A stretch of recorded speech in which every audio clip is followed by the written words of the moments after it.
Chapter 1. Self-Care All-in-One for Dummies. Resilience.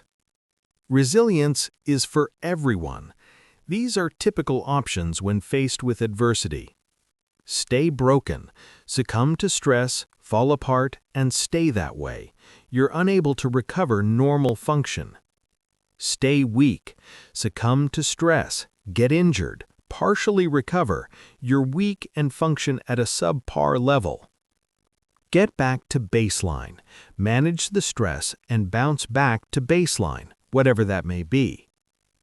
Become stronger, reckon with the stress and become stronger, wiser, and fitter as a result.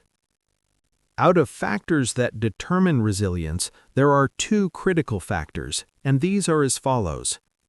Self-mastery. The degree to which you perceive yourself as having control and influence over circumstances. Social support, which is the degree to which you perceive you're cared for and receive help from others. The above two are factors in our control that determine our ability to be resilient. Genetic factors in resilience. Some genes are responsible for resilience, at least phenotypes. Phenotypes are how a gene expresses itself physically. Genes are only part of the story. Nature and nurture go hand in hand. Genes or variation in them can influence the stress response, nervous system, and pathways that produce feel-good neurotransmitters such as serotonin and dopamine and determine the biological responses to stress. Your life experiences, especially early life, culture, and behaviors influence the expression of these genes and neurobiological systems that enable the adaptation to stress and resilience. Meditation, exercise, healthy nutrition, and social support are examples of lifestyle changes that can affect such neurobiological changes and possibly genetic expressions. You can influence your genes and still achieve better self-mastery and social support. Childhood experiences. These can affect the development of the stress response and how people learn to cope with adversity.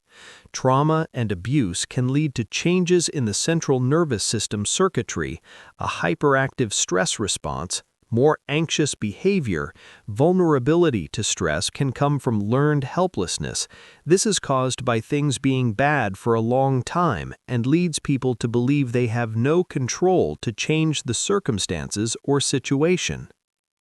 Learned helplessness for a long time can lead to depressive and other emotional disorders, including bipolar.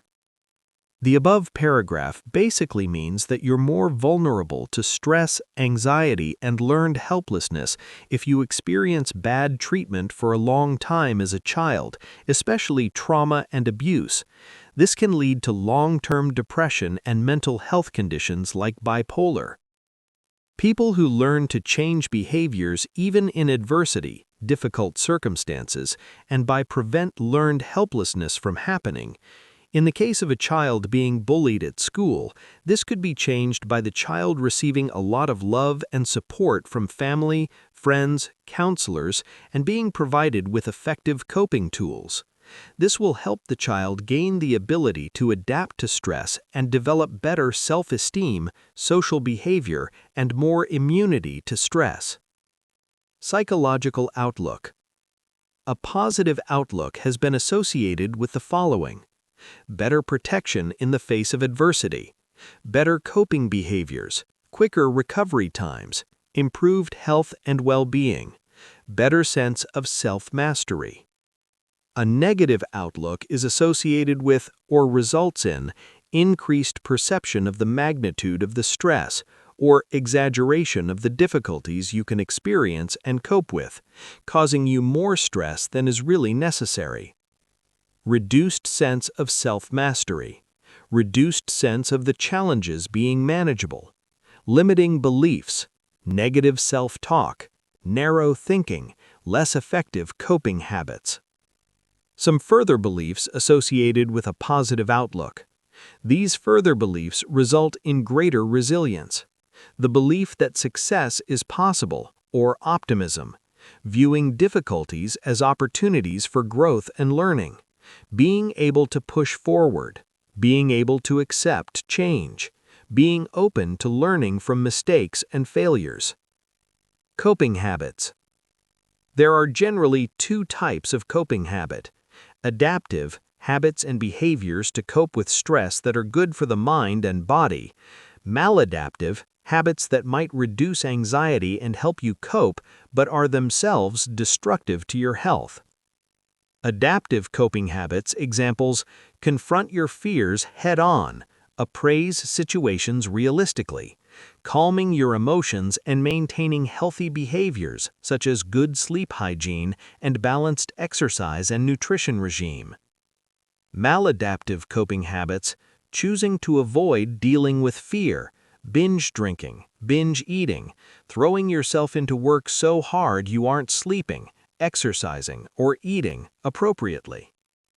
Some adaptive coping habits which improve resilience that can be learned and activated even when maladaptive coping is the norm are the following: exercise, Book 4, eating a healthy diet, Book 5, meditation, Book 1, accessing social support, connecting with spirituality, when you feel you're working for something that is for the greater good and it becomes spiritual, not just religion. Learn to reappraise thoughts and beliefs.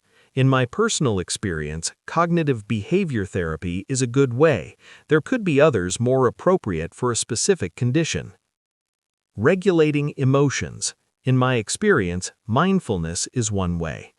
Participating in altruistic activities. Humor.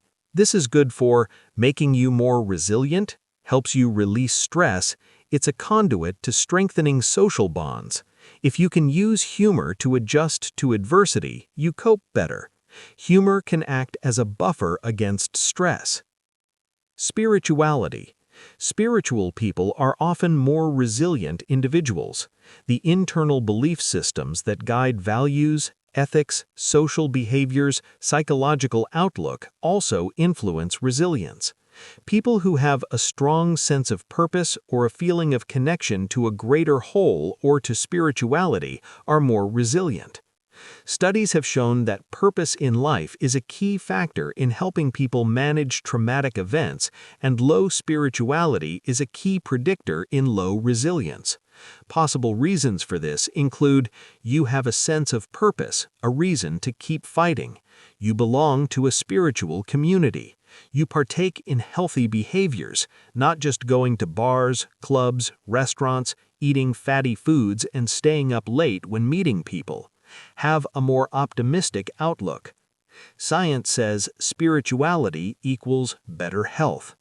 Ways of connecting with spirituality include: follow a faith or religion, feel connected to a higher power, spend time in nature, read uplifting literature, be driven by a higher purpose.